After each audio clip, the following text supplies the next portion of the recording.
Welcome to this explainer. Today, we're looking past those sensational headlines to analyze the strategic reality of a truly fascinating geopolitical moment. So, picture this. On July 2nd, 2026, the governor of Kaliningrad, which is, Russia's most heavily militarized European exclave, takes a flight to Moscow. He sits down at the Kremlin, but he doesn't ask for fresh troops. He doesn't ask for new air defense missiles. Instead, he asks for gasoline. To figure out why on earth a fortress commander is suddenly begging for basic survival supplies, we really need to unpack the data and the geography behind the headlines. Lately, the internet has just been flooded with these viral claims that this heavily armed outpost has fallen, or that it's been attacked by Ukraine. But the reality, it's actually far stranger. No flag has changed hands here. No one has invaded.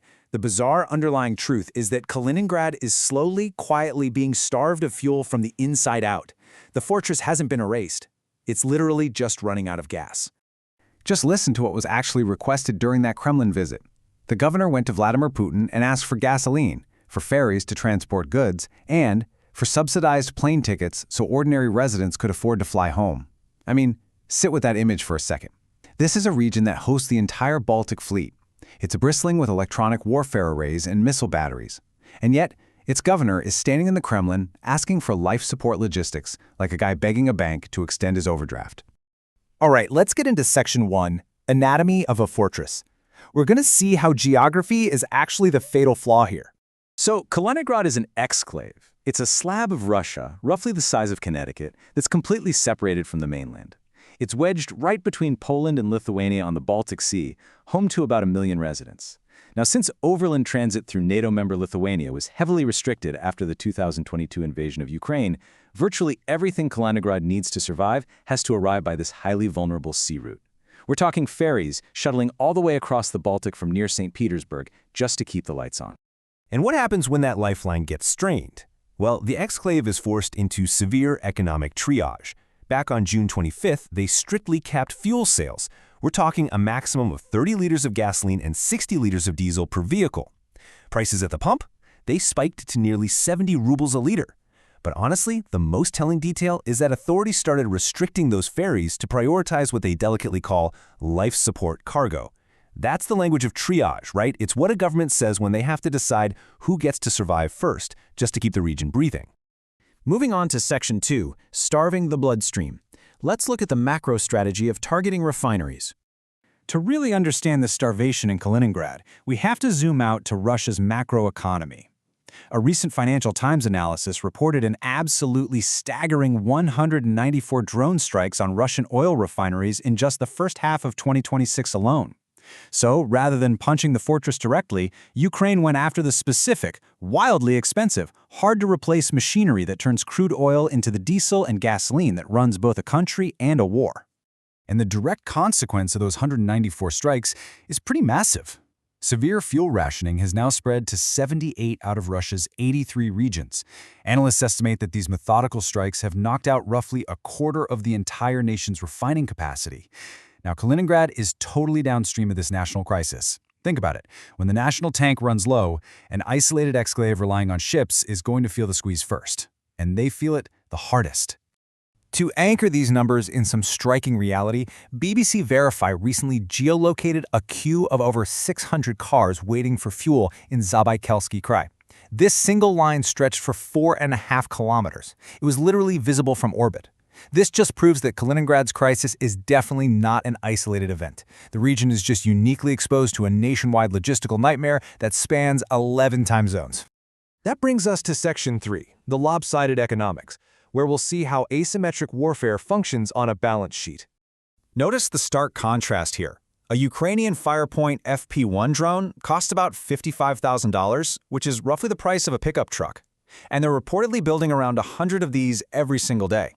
Contrast that with a Russian oil refinery. We're talking facilities that cost billions of dollars, take decades to engineer, and heavily rely on highly sanctioned, specialized Western components that simply can't be easily replaced.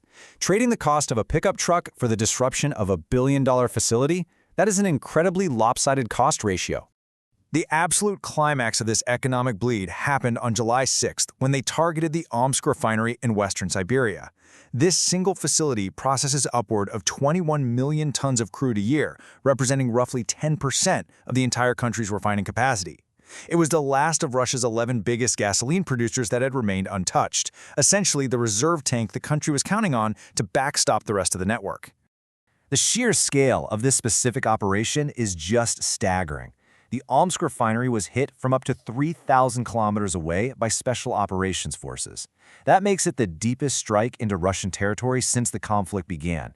And they didn't just hit a random building either. They struck the primary crude processing unit, effectively halting operations, according to Reuters.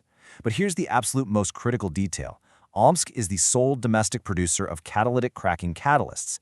These are completely necessary for other refineries to do their jobs. So taking Omsk offline doesn't just cut 10% of the output, it actively threatens the entire national supply chain. Let's dive into Section 4. Ripples across the map. How does this infrastructural damage impact psychology and diplomacy?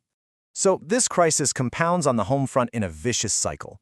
First, the government publicly denies the severity, insisting the situation is not critical. But, the public sees the massive fuel lines right outside their windows, which obviously breeds deep distrust. This naturally leads to panic buying, which ultimately ensures the shortage becomes a reality. It's this visual feedback loop that erodes the government's narrative far more effectively than a single explosion ever could. And how does this affect the state's global standing?